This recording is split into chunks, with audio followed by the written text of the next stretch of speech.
Antes de entrar en detalle, déjeme comentarle, en México pues el narcotráfico no solo es una problemática que afecta pues las estadísticas o los titulares de las noticias que le damos a conocer, es una realidad verdaderamente que permea la vida cotidiana de millones de personas a lo largo y ancho de la República Mexicana, en algunos en más o en menor intensidad. Y para comprender esta pues compleja realidad, vaya, el periodista Manu Ureste nos presenta su libro Vivir con el narco, crónicas y retratos de un país en guerra, una obra pues que reúne historias humanas que revelan tanto el impacto de la violencia como la resiliencia de quienes la enfrentan. Hoy nos acompaña precisamente aquí en Noticias 7 AM para hablarnos de su libro y de las historias detrás de estas crónicas. Manu, bienvenido, gracias por estar con nosotros, un placer escucharte. ¿Qué tal? No, pues encantado. Soy yo aquí contigo y con todo tu auditorio. Oye, pues comenzando nada más ni nada menos que preguntarte qué fue lo que te llevó a escribir este libro y a explorar el impacto del narcotráfico desde una perspectiva tan humana. Bueno, la verdad no hay como, digamos, un motivo un día, una mañana. Voy a escribir un libro de 17 crónicas sobre el crimen organizado y la guerra contra el narco, sino que más bien ha sido un poco el resultado de mis 12 años ya de trabajo en Animal Político, Uh en -huh. el que he ido publicando estas crónicas, aunque algunas de las crónicas que se publican en este libro son inéditas, no se habían publicado antes, o muchas de ellas han sido ampliadas con mis apuntes, porque muchas veces pues sabes que como periodistas a veces nos vamos a un tema y tenemos que mandar una nota rápida y obviamente no tenemos tiempo de escribir una crónica de 12 cuartillas. Entonces he ido como recopilando esa documentación que tenía ahí y he ido ampliando, ¿no? Entonces, bueno, pues el resultado es un poco este libro, que son 17 crónicas de cómo la violencia en México, desde el estallido de esta llamada guerra contra el narco allá por 2007-2008, ha ido pues también de alguna forma mutando y hasta nuestros días y cómo, como dice el periodista Rafael en este libro, pues cómo esa violencia del crimen organizado se nos ha ido metiendo poco a poco hasta por debajo de las uñas hasta pues afectarnos, ¿no? En estos aspectos de nuestra vida más cotidiana, ¿no? Por eso hay crónicas de madres buscadoras, de cómo unas madres que hace unos años pues tenían su trabajo, su changarro de comida, y han tenido que cambiar todo eso para dedicarse exclusivamente a buscar a sus hijos, a sus hijas, a sus seres queridos, Uh -huh. a pesar de la violencia del crimen organizado, ¿no? Hay también muchas crónicas sobre personas migrantes, del calvario que sufren, ¿no? Desde hace muchos años en México. Crónicas sobre jóvenes reclutados por el narco, cómo ha sido ese proceso de descomposición en su vida siendo tan jóvenes. En fin, es todo un mosaico de voces de la cotidianidad del crimen organizado, de cómo esto de que el crimen organizado nada más se dedica a traficar drogas y si tú no te metes con ellos no pasa nada. Este libro evidencia que hace muchísimo tiempo que eso dejó de ser así y que, bueno, pues las víctimas del crimen organizado son estas que están aquí en el libro, pero que es también un llamado a advertencia de que mañana, pues hoy mismo, por desgracia, ninguno de nosotros estamos exentos de poder ser esas víctimas, ¿no? ¿Cómo lograr precisamente mantener esa objetividad ante un tema tan delicado, tan peligroso, incluso para los periodistas al ejercer, al investigar estos temas en nuestro país? ¿Hubo, no sé, algún momento que te impactó de manera profunda en las historias de estas 17 crónicas que nos relatas a través de este libro? Mira, yo creo que sinceramente, todas las crónicas 7 me generaron un impacto, ¿no? Son crónicas, no lo voy a negar, o sea, son crónicas duras, son crónicas difíciles porque estamos hablando pues de víctimas, aunque también déjame decirte que a mí me gusta mucho que en todos mis textos, uno, no chorreen sangre, o sea, que no sea nada más que lo que es, y pues porque bastante dura ya es la realidad.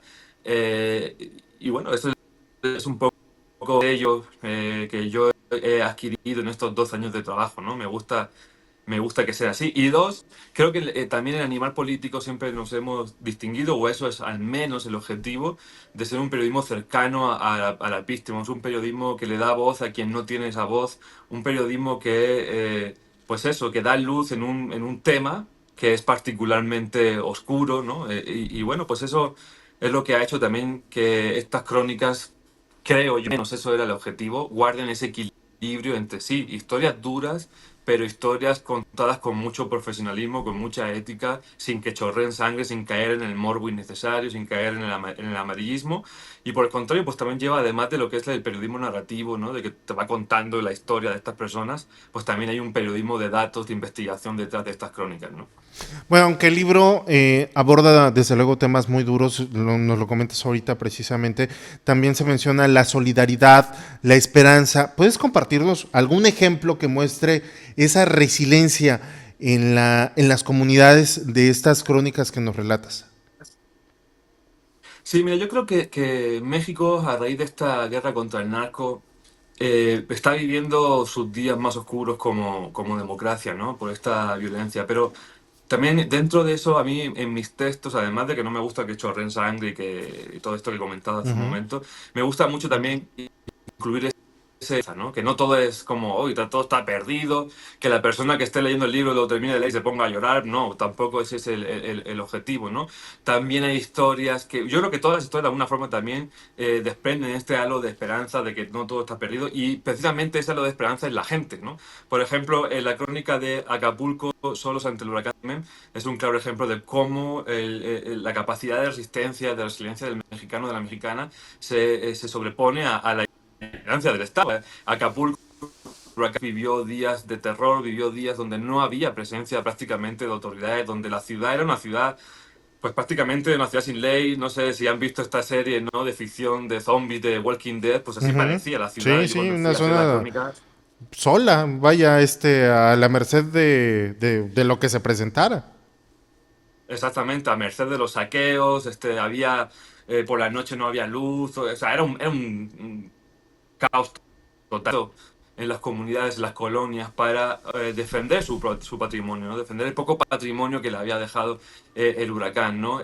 Hay también otras crónicas, por ejemplo, como la de Coahuayana, en el epicentro de la resistencia contra el narco, que es una muy pequeña comunidad en Michoacán, entre Michoacán y Colima, donde un grupo de vecinos defensas el asedio, tanto del lado de Colima como del lado de Michoacán. Y pues por ahora tan es así, les ha sido capaces de resistir que la gente de las comunidades, de otras comunidades vecinas a este municipio, están huyendo, se están desplazando por la presencia del cártel Jalisco a esta pequeña comunidad que resiste el asedio del narco. Ujú. Pues los policías comunitarios son gente normal y corriente, es decir, no son policías, era un carnicero, era un plomero, ¿no? Digamos que en este libro hay muchos ejemplos como estos de cómo la capacidad de resistencia del mexicano y de la mexicana, una vez más, se opone a esta violencia del crimen organizado, ¿no? ¿Cómo ha reaccionado el público? ¿Cómo ha reaccionado la gente ante este libro? Y también, ¿cómo han reaccionado las autoridades ante tu libro? Bueno, de las autoridades no hay reacción alguna, es algo que evidentemente contaba con eso, ¿no? Para estas crónicas siempre se busca a las autoridades para conocer su opinión, etcétera. Nunca ha habido una respuesta. En cuanto a la reacción de la gente, yo está yendo muy bien al libro, ¿no? Pero sí soy consciente de que el gran reto que tiene este libro es hacer ver a la gente que, uno, no es un libro más sobre narco, o sea, no es un libro sobre narco per se, no es Ujú. un libro sobre campos de la droga, sobre sicarios, sobre cárteles, sobre las tranzas que hacen. No, es un libro sobre las víctimas, es un libro que le da voz a las víctimas, que es un grito desesperado de rabia de estas víctimas diciendo aquí estamos. Y por eso mismo creo que es tan importante, porque darle la espalda a las víctimas, pues de alguna forma nos hace cómplices, entiéndaseme bien, ¿no? Nos hace Ujú. cómplices en el sentido de que estamos fomentando de alguna forma la impunidad. Y también, o sea, de alguna forma lo puedo entender, estamos totalmente ya sobrepasados por la violencia, una masacre tapa a otra, estamos anestesiados, ¿no? En México de tanta violencia, de tanta corrupción, pero creo que eso también no es excusa para decir, bueno, pues estas historias son la historia de nosotros mismos, es la historia de México, es la historia que estamos viviendo y no podemos darle la espalda a estas víctimas. Por lo tanto, yo creo que es un libro, si bien, como también dice Daniel Moreno, director de Animal Político, en el pequeño prólogo que hizo en la introducción. Es un libro que, si bien son de historias muy duras, son historias urgentes, historias que deben ser contadas y que deben ser, sobre todo, escuchadas y leídas, ¿no? Oye, Manu, muchas veces cuando uno empieza o cuando escribe un libro, lo hace con el objetivo ya sea de entretenimiento, de documentar los hechos como casos como este tipo, pero en tu caso, al revelar estas crónicas, ¿qué pretendes? Más allá de darlo a conocer, ¿algún cambio, la atención precisamente para que las cosas mejoren o se presten más atención? No sé, digo, estoy especulando, pero ¿cuál es tu sentir a la hora de decir, sabes qué, yo quería hacerlo? Esto mencionabas, no era el tema del narco, o sea, era dar a conocer el tema de las víctimas, pero más allá de eso, ¿hacia dónde, cuál es tu intención, tu objetivo? Mira, yo creo que digamos, el objetivo de cualquier periodista es, pues, dar a conocer algo primero, que el poder no quiere que sea revelado, ¿no? Y cuando hablo de poder, hablo del poder político, pero también del poder criminal, ¿no? Algo que debe traer a la luz un tema, o unos temas en este caso, que están ahí, que están ocultos, bien sea por esto que decía, un poco de la apatía, de la desidia, del que estamos ya en este estado de violencia. Y es un poco lo que trato también, es agarrar un poco así que al lector, ¿no? Y decirle, estas historias están pasando en nuestro país, están pasando aquí. E incluso seguramente muchos lectores que lean esto de alguna forma se van a ver reconocidos, porque dime hoy día quién no, o si no de forma directa, algún familiar, algún amigo, compañero de trabajo, conocido, vecino, etcétera, no ha tenido alguna situación con el crimen organizado. ¿Quién no una vez no ha sufrido un intento de extorsión, o ha tenido que salir huyendo de algún lugar por el tema de la extorsión, o de plano ya dice, no viajo por esta carretera a tal hora por la noche o a tales horas porque sé que puede haber retenes del crimen organizado? O sea, el crimen organizado está en nuestra vida cotidiana, eso es un hecho, ¿no?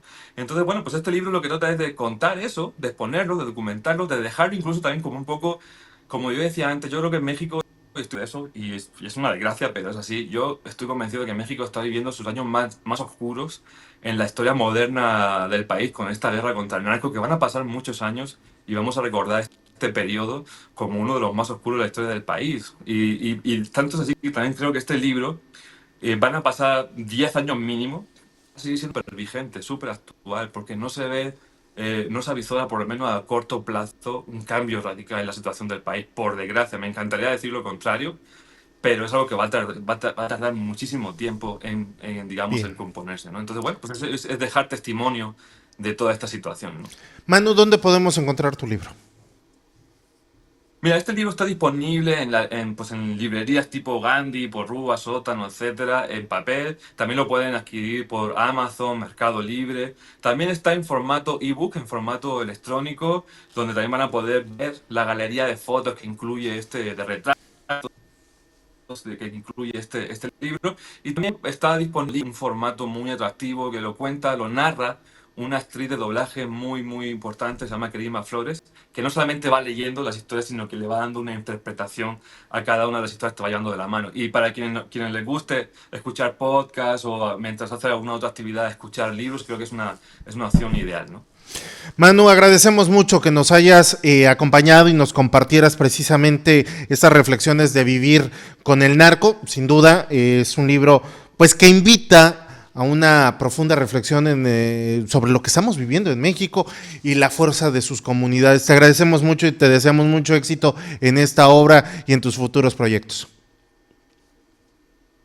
Muchísimas gracias. También, nada más, muy rápido, recordarles a tu auditorio que pueden seguirme en Instagram, en manu-ureste. Ahí estoy también contando mucho detrás de cámaras de cómo se hizo este libro, cada una de las crónicas, y ahí podemos tener una interacción también para que me sigan ahí.